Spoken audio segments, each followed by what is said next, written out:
Tadi Pak Presiden juga menelpon saya menyampaikan selamat halal bihalal hari ini dan meminta kepada sesama menteri untuk terus merapatkan barisan. Ya, alhamdulillah hari ini banyak teman-teman, banyak para kolega, banyak kiai yang berkenan hadir di halal bihalal yang saya dan keluarga laksanakan. Tentu apresiasi, rasa hormat dan terima kasih juga kepada teman-teman semua yang hadir, yang mana halal bihalal ini momentum penting agar menyatukan hati, memaafkan satu dengan yang lain, dan tentu saja mendekatkan tali kekeluargaan dan persaudaraan. Gus, tadi kan Pak Kiai Maruf bilang ini wejangan untuk kabinet sekarang ini untuk mengerjakan hal-hal yang prioritas dulu. Mungkin barangkali ada tanggapan terkait ini. Ya, semua masukan penting ya. Terima kasih. Saya kira kabinet akan terus didorong oleh satu konsolidasi kerjasama, antisipasi dan sinergi untuk mengatasi semua persoalan dengan cepat. Jadi artinya ada sedikit pembahasan tentang kabinet di pertemuan hari ini? Iya, lebih banyak soal umum-umum aja sih, nggak spesifik. Mungkin ada isu-isu terkait terkini gitu, mungkin ada update dari berbagai kementerian segala macam. Umum semua ya, intinya dengan halal bihalal ini para menteri yang datang meningkatkan ya pola kerja bersama di antara yang hadir, di antara anggota kabinet Merah Putih ini. Tadi Pak Presiden juga menelpon saya menyampaikan selamat halal bihalal hari ini dan meminta kepada sesama menteri untuk terus merapatkan barisan. Saya nggak tahu.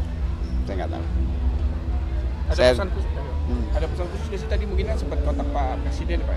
Mungkin nggak, cuman mengucapkan selamat acara malam hari ini. Iya, beliau tidak bisa hadir. Ya.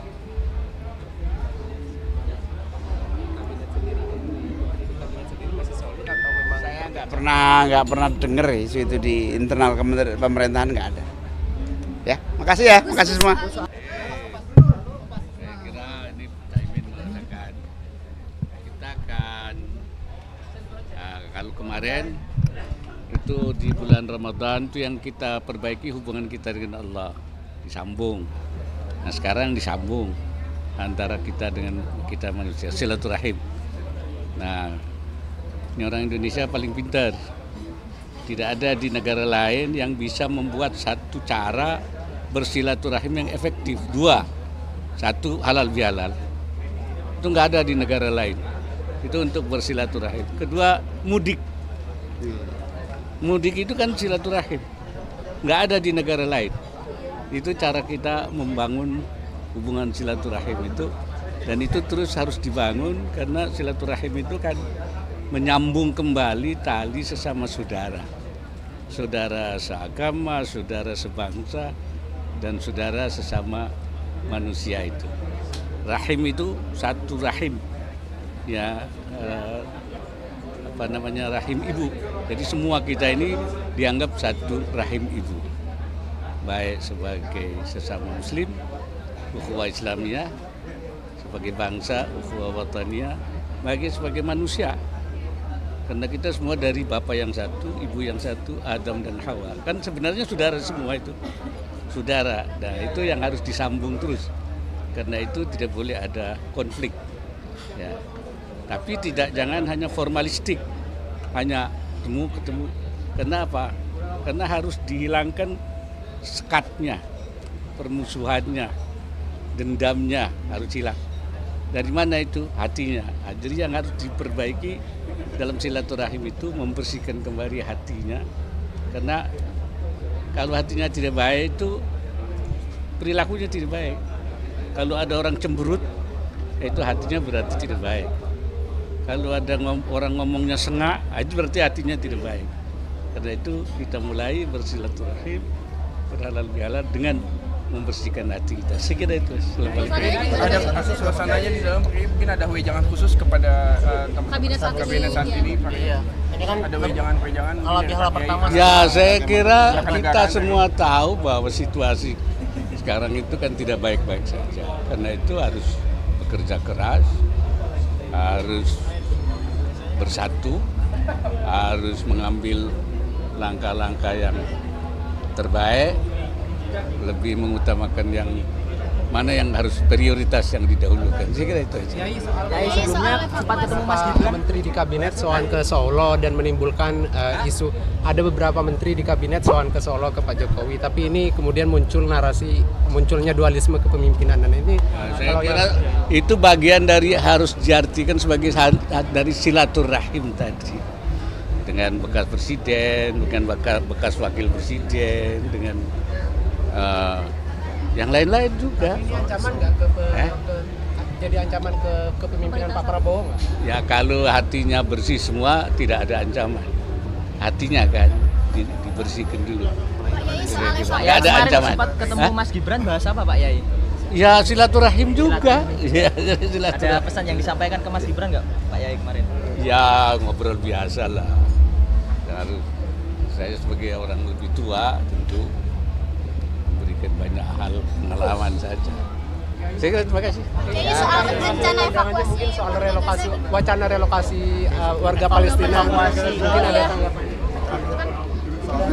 Saya kira yang penting itu bagaimana mengatasi kesulitan yang ada di Gaza dengan cara apapun. Kalau itu bisa menyelesaikan tidak ada masalah. Ya tapi kalau memang itu sulit, ya saya kira kita memberi bantuan kepada masyarakat di sana. Sebab memindahkan juga hal yang tidak mudah kan. Tapi juga membantu di sana juga tidak mudah. Jadi mana yang paling mungkin kita memberi bantuan. Saya kira itu aja. cek Ya. Gus, gimana Gus tadi di dalam silaturahmi? Ya silaturahmi ya seru ya, akrab, hangat ya. Semua bisa bersalaman satu dengan lain, saling ngobrol.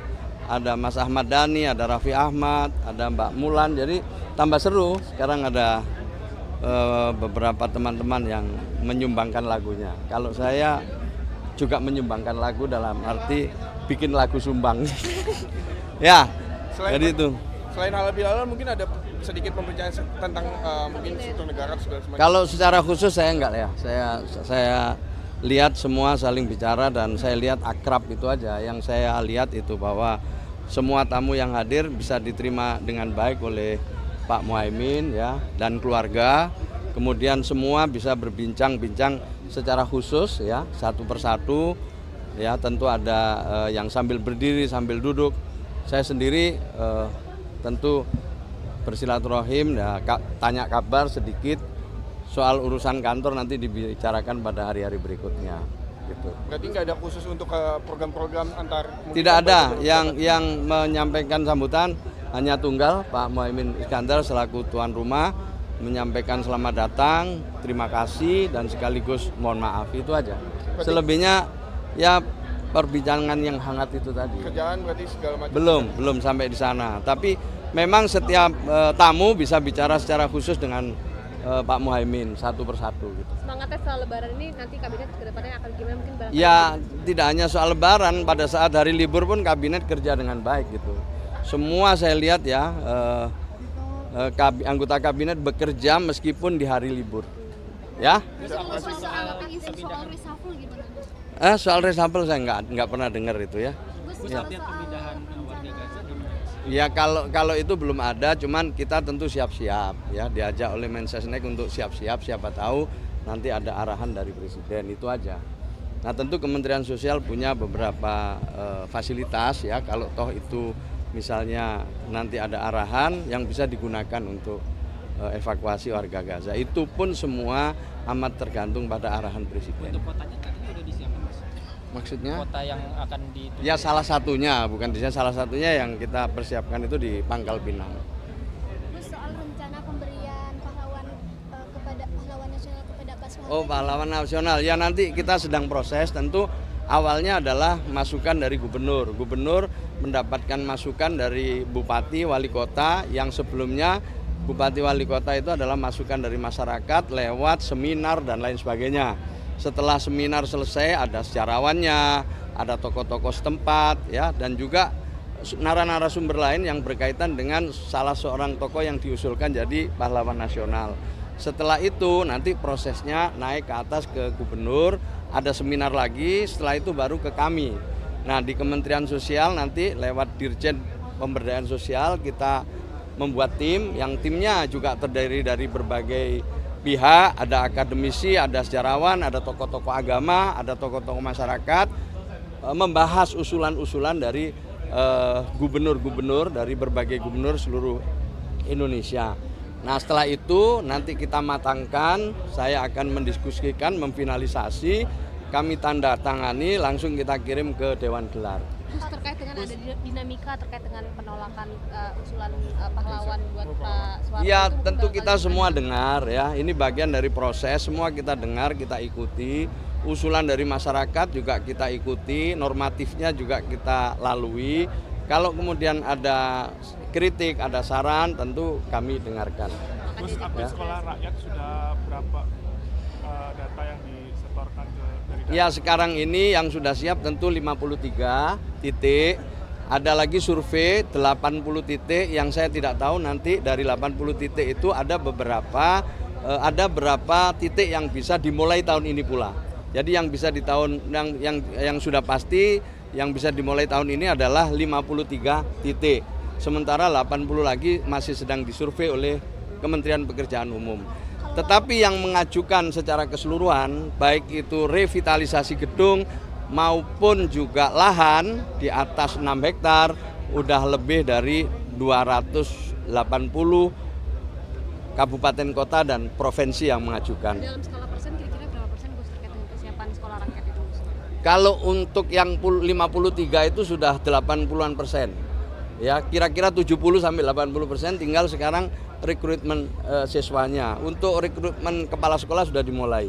Sekarang sudah masuk rekrutmen guru. Nah, yang melakukan rekrutmen ini adalah Dikdasmen, ya, dibantu tim yang lain. Sementara untuk yang lain-lain kita juga dibantu Kementerian Dalam Negeri juga. Kalau data siswa sudah masuk, Gus? Belum. Jadi data siswa itu nanti semuanya harus masuk di DTSen. DTSen desil 1 atau juga paling tidak desil 2. Jadi desil 1 dulu, karena di desil 1 itu ada yang miskin ekstrim. Nah, setelah itu baru nanti kalau sudah tidak ada baru ke desil 2. Jadi gitu ya, jadi harus masuk data dulu. Setelah itu diseleksi administrasi, diseleksi kesehatannya, lalu nanti ada wawancara dengan orang tua. Nah, setelah itu difinalkan dengan bupati wali kota setempat. Berarti daerah mana yang siap final untuk ya belum untuk sekarang untuk ini udah, tapi udah ada 53 itu yang mengusulkan kepala sekolah beberapa kabupaten kota. Sudah ada hampir 200 ya, nanti Senin Selasa diteruskan, terakhir Selasa. Jadi kita sudah dengan DES itu kita sudah lebih detail lagi, sudah lebih rinci dengan kabupaten kota dan provinsi. Mudah-mudahan ya, mudah-mudahan tidak ada masalah. Juli nanti kita paling nggak bisa kita mulailah mungkin masa orientasi dulu gitu. Karena ini latar belakangnya, kemampuannya juga masih berbeda-beda. Gus, 53 titik itu di daerah mana aja Gus secara spesifik? Ya hampir di semua daerah, tapi terutama ya di Jawa, kemudian juga di Sulawesi Selatan ada, di Sulawesi, di Sumatera Selatan juga ada, di beberapa titik luar Jawa ada. Ya, tapi Jawa Barat, Jawa Timur dan Jawa Tengah juga ada, itu Banten juga ada. Jadi semuanya sedang diverifikasi, ya. Oke. Selesai ya, jelas ya. Jelas ya, makasih.